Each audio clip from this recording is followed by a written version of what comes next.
with the addition of Jimmy Butler, how dangerous is this Warriors team in the West? No more dangerous than they were yesterday. Let's call You're it not moved. I'm not moved at all. Listen, and that's no knock against Jimmy Butler, but what we're not going to do today is call this a mega deal. It is not a mega deal. This is what the majority of NBA fans and NBA media members said when Jimmy Butler was traded to the Golden State Warriors. It doesn't move the needle, he's too old, they're too desperate, it won't work. Well, after trading for Jimmy Butler, the Warriors went from a record of 26-27, completely stuck in mediocrity, to a record of 48-34, winning 22 of their last 29 games, having the third best net rating, a top 10 offense, and the best defense in the league. Yet despite completely outperforming everyone's expectations, somehow Jimmy Butler and the Warriors were then called a disappointment in the playoffs. This is what I don't quite understand. How is it possible that the Warriors went from out of the playoffs and a mediocre team to beating the second seed in the West and having a top 3 net rating in the league after Jimmy Butler joined,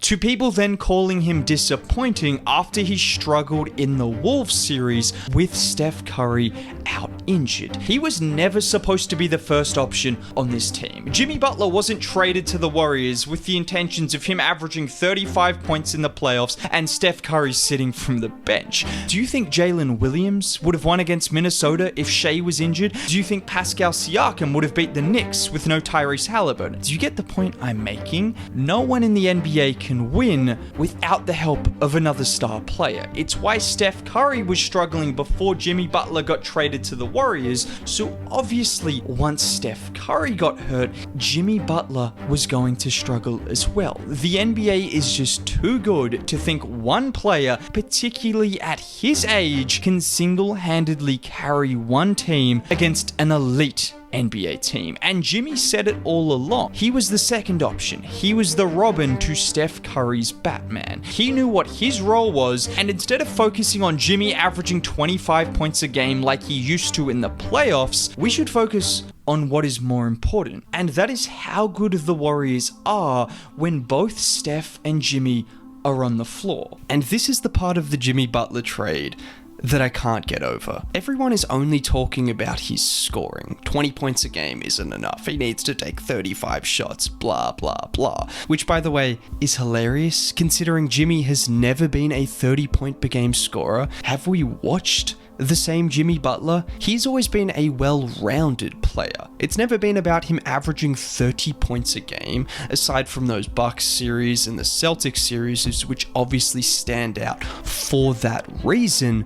But even beside that, are we going to ignore the fact Jimmy Butler played like an all-defensive level player over the course of the regular season and playoffs? Does that not matter at all? Because it seemed to matter when the Dubs were winning 70% of their games, led by being the number 1 ranked defense in the entire NBA. Just look at him here, where he's in help position guarding Space and Randall. He initially slides to the 3-point line, but look at his reaction speed. He doesn't see or hear Randall, but he sees DiVincenzo's eyes look towards the basket and knows Randall is cutting backdoor and makes a perfect play. Or here, where again Jimmy is in help position, and this time with Gobert slipping to the middle of the floor. Jimmy is so smart and aware of the situation, and immediately knows where and when that pass is going to reach him as he gets in there and breaks it up. And then there's the hustle side of things, which he absolutely still gives you, even at his age. Like here, where the ball gets moved around before finding Eason, where he's initially fronting Adams in the post, and the second Eason loses control of that ball, who is there to leap at that chance? Jimmy Butler gives you everything defensively. He might not be the same level of point of attack defender he once was, but the anticipation, the genius, everything you say about Draymond Green defensively, Jimmy Butler does that in a slightly different way, but they are both just as genius as each other. They both have just the same level of incredible basketball IQ, and when paired together, well, you get a defense that, like I said, was the best in the league. And just like Jimmy Butler, Today's sponsor specializes in playing defense, but instead of playing defense against people you can see, Delete Me plays the kind of defense that might go unnoticed,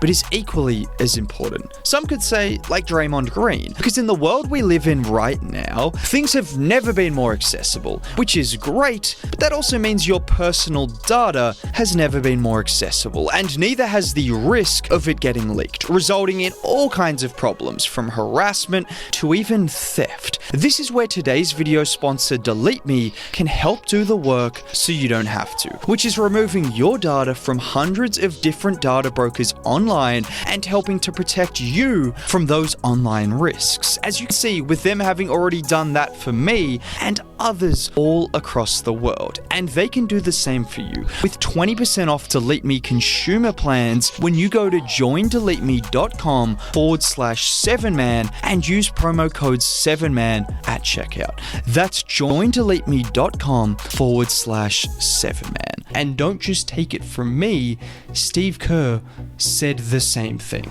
Pippen and Jordan, just incredible intelligence and athleticism combined with versatility. There's definitely some of that. I mean, comparing them to Pippen and Jordan, do I need to say anything more? And this is why I'm still bullish about the Warriors' chances next year, because a team with two elite defensive playmakers and elite offensive playmakers paired with Steph Curry, I mean, it's a perfect match. And whilst the Dubs still haven't done anything at the time of recording, and they do need to add some depth, there are no questions that big three is going to be elite regardless of who's around them.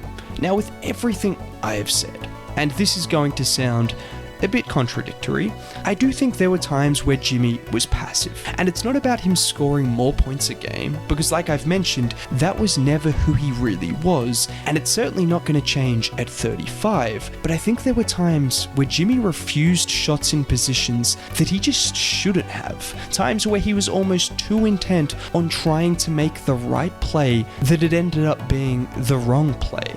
And whether that was him being too passive or trying too hard to get his new teammates involved, I'm not too sure, but hopefully there's more of a balance next year, because it opens up the floor for his playmaking if he can be a little more aggressive as a scorer. I think last year he still had the reputation of being the Jimmy Butler that defenses would help over on times where he wasn't even looking to score. But it will get to a point where defenses force him to score, and if he's not going to do that, it'll just be detrimental to his game and his teammates' game.